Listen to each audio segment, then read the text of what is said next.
Alhamdulillah, Alhamdulillah, Alhamdulillah na'ma, Alhamdulillah nahmaduhu wa nasta'inuhu wa nastaghfiruh wa na'udzu billahi min shururi anfusina wa min sayyiati a'malina. Man yahdihillahu fala mudilla lahu wa man yudlil fala hadiya lahu.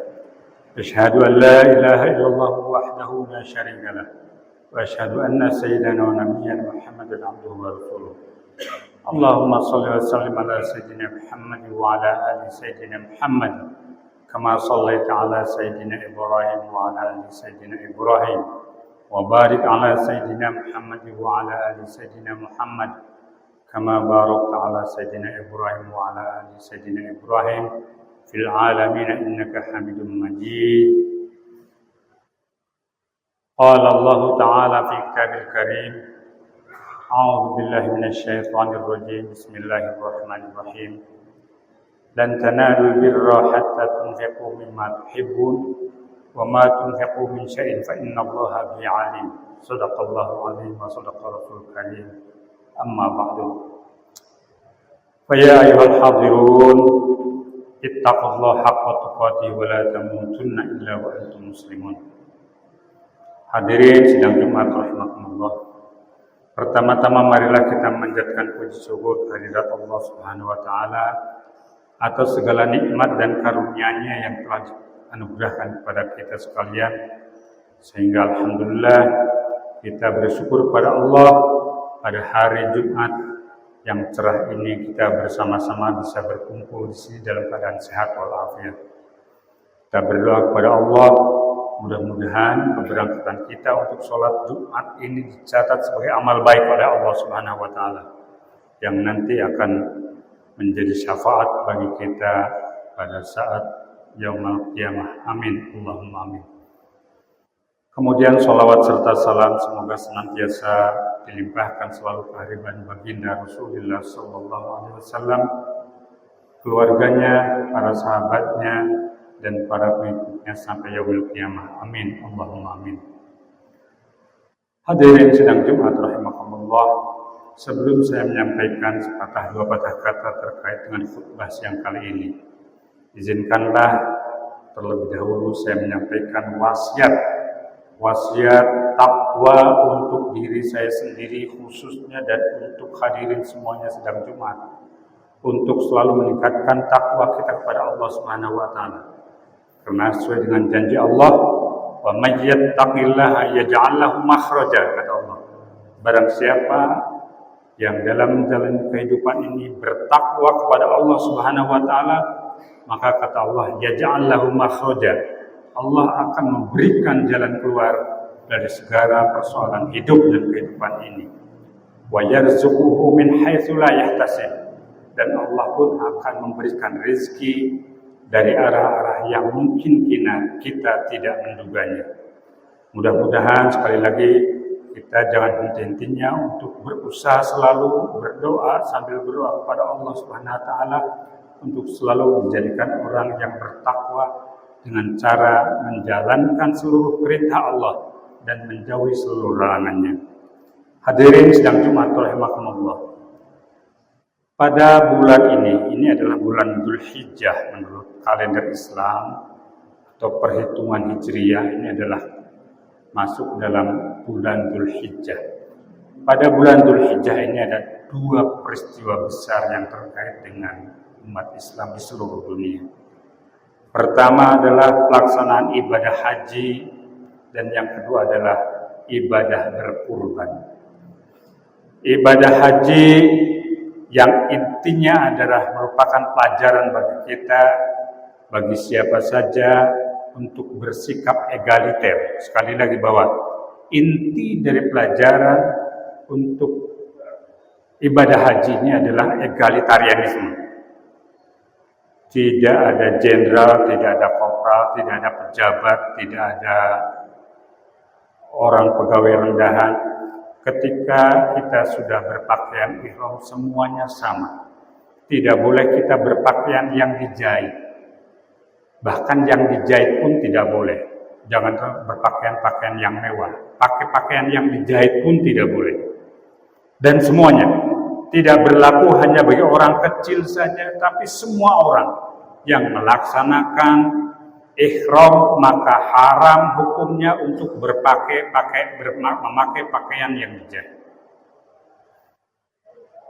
Tidak dibedakan antara raja dan vagabond atau rakyat jelata, antara pejabat dan non pejabat, antara buruh dan majikan. Kalau haji bareng semuanya harus berpakaian dengan pakaian yang sama. Oleh karena itu sekali lagi bahwa inti dari pelajaran yang kita petik dari ibadah haji itu adalah sebenarnya egalitarianisme. Semuanya sama di hadapan Allah, tidak dibeda-bedakan. Allah hanya memandang manusia dari sisi takwanya. Inna akramakum indallahi atqakum. Justru Allah melihat kesempurnaan orang itu bukan dari pakaiannya, bukan dari pangkatnya, tapi dari takwanya. Selama orang itu bisa menampilkan ketakwaan pada Allah, maka orang itu menurut Allah lebih mulia daripada orang yang tidak bertakwa.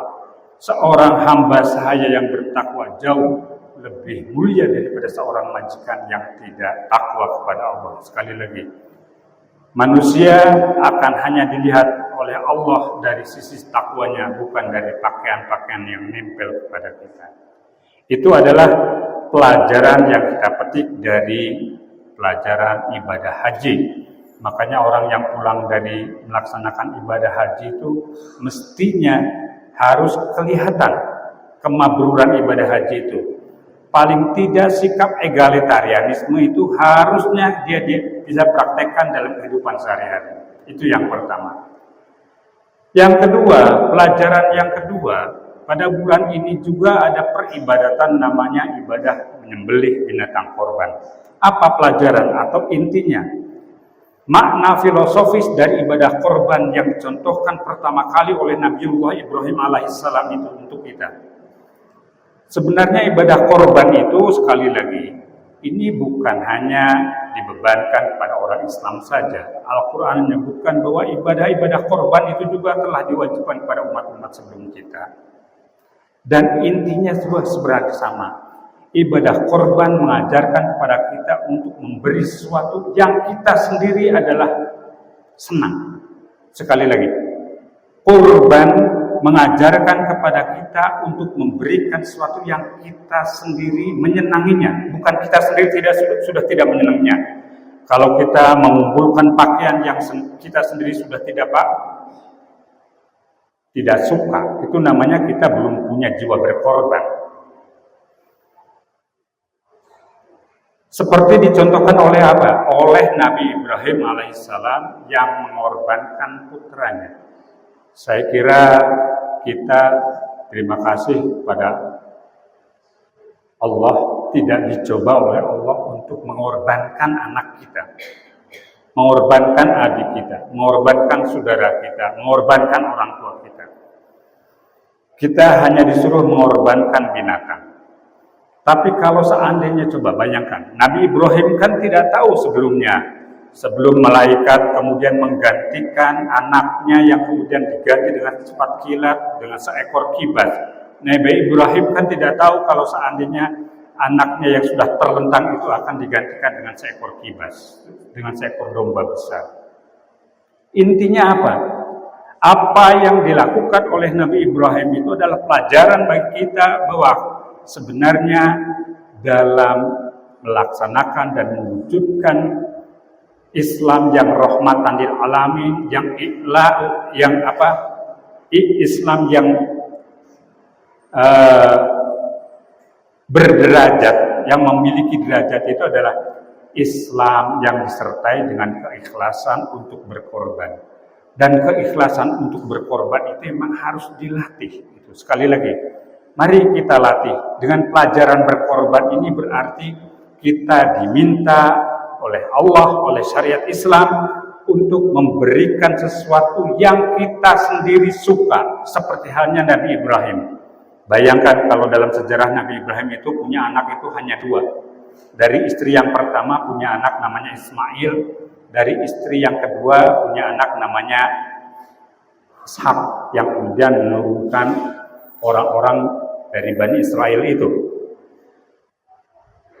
Anak yang dia cintai itu kemudian oleh Allah diminta untuk dikorbankan. Untung kita tidak di dalam melaksanakan syariat Islam itu tidak kemudian disuruh mengorbankan saudara kita, adik kita, atau orang tua kita, atau anak kita. Untung kita hanya diminta oleh Allah itu untuk berkorban dengan binatang yang terbaik. Tapi sekali lagi bahwa inti dari semua pelajaran berkorban itu adalah bagaimana kita bisa memberikan sesuatu yang kita sendiri menyukainya, seperti halnya Nabi Ibrahim menyukai anaknya. Ketika Allah meminta, wahai Ibrahim, anaknya supaya dikorbankan, maka Nabi Ibrahim pun pasrah kepada Allah untuk mengorbankan anaknya. Saya kira betapa bingungnya Nabi Ibrahim ketika pertama kali mendapatkan wahyu dari Allah untuk mengorbankan anaknya itu. Karena tidak dimanapun, saya kira, jangankan manusia, binatang pun punya sifat sayang, punya naluri kesayangan untuk menyayangi binatang anaknya. Coba kita lihat, ada anak ayam yang kita ganggu, mesti induknya itu akan sangat marah-marah, dan induknya itu akan marah dan akan memburu kita. Siapapun gitu kan. Ini sebuah naluri, apalagi manusia yang punya, di samping punya pikiran, dia juga punya hati. Ketika disuruh mengorbankan putranya, maka wajar, bukan hanya sayang, mungkin sayang bercampur sedih dan sebagainya gitu kan. Tapi ketika itu merupakan perintah Allah, Nabi Ibrahim rela untuk mengorbankan putranya. Nah, sekali lagi, jadi kalau seandainya peristiwa haji itu mengajarkan kita untuk bersikap egaliter, maka kalau berkorban mengajarkan kita untuk memberi sesuatu yang kita sendiri suka. Orang yang dikatakan rela berkorban itu bukan memberi sesuatu yang kita sendiri sudah tidak suka. Kita sendiri suka. Kalau kita mau memberi yang kita sendiri suka, memang tidak ada cara lain. Berilah uang kepada orang yang membutuhkan, gitu kan. Karena saya kira tidak ada orang yang tidak suka uang. Dan kita pun semuanya menyukai uang. Maka sekali lagi, kalau seandainya kita ingin mendapatkan pelajaran yang sempurna dari ibadah kurban ini, berikanlah kepada orang fakir, kepada orang miskin, kepada orang yang membutuhkan apa? Sesuatu yang kita sendiri menyukainya, bukan sesuatu yang kita tidak menyukainya baru dikasihkan. Itu bukan jiwa berkorban itu. Kalau ada pakaian yang kita sendiri sudah tidak membutuhkannya, kemudian baru kita berikan, itu namanya kita belum punya jiwa berkorban. Sekali lagi, jiwa pengorbanan harus berani memberikan sesuatu yang kita sendiri menyukainya. Saya kira demikian apa yang dapat kami sampaikan. Mudah-mudahan khutbah singkat ini ada manfaatnya dalam rangka meningkatkan takwa kita kepada Allah Subhanahu wa taala. Barakallahu li wa lakum fil Qur'anil azim wa nafa'ani wa iyyakum bima fihi minal ayati wa dzikril hakim. Taqabbala minni wa minkum tilawatahu innahu was-sami'ul 'alim.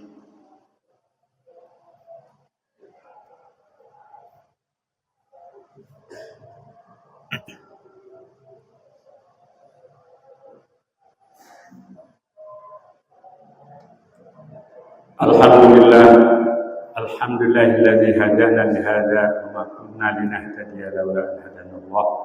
Asyhadu an la ilaha illallah wahdahu la syarika lah wa asyhadu anna sayyidana wa nabiyyana Muhammadan abduhu wa rasuluh. Allahumma shalli ala sayyidina Muhammadin al-Fatih lima ughliq wal khatim lima sabaq nasiril haqq bil haqqi wal hadi ila siratikal mustaqim. Wa sallallahu alaihi wa ala alihi haqqa qadri wa miqdaril azim. قال الله تعالى في كتابه الكريم أعوذ بالله من الشيطان الرجيم بسم الله الرحمن الرحيم والعصر إن الإنسان لفي خسر إلا الذين آمنوا وعملوا الصالحات وتواصوا بالحق وتواصوا بالصبر.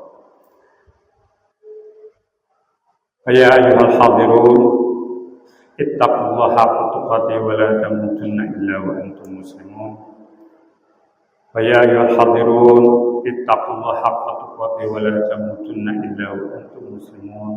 فيا أيها الحاضرون اتقوا الله تموتن إلا وأنتم مسلمون. وقال تعالى أيضا في كتابه الكريم: أعوذ بالله من الشيطان الرجيم بسم الله الرحمن الرحيم إن الله وملائكته يصلون على النبي يا أيها الذين آمنوا صلوا عليه وسلموا تسليما. اللهم صل وسلم على سيدنا محمد وعلى آل سيدنا محمد كما صليت على سيدنا إبراهيم وعلى آل سيدنا إبراهيم وبارك على سيدنا محمد وعلى آل سيدنا محمد كما باركت على سيدنا إبراهيم وعلى آل سيدنا إبراهيم في العالمين إنك حميد مجيد.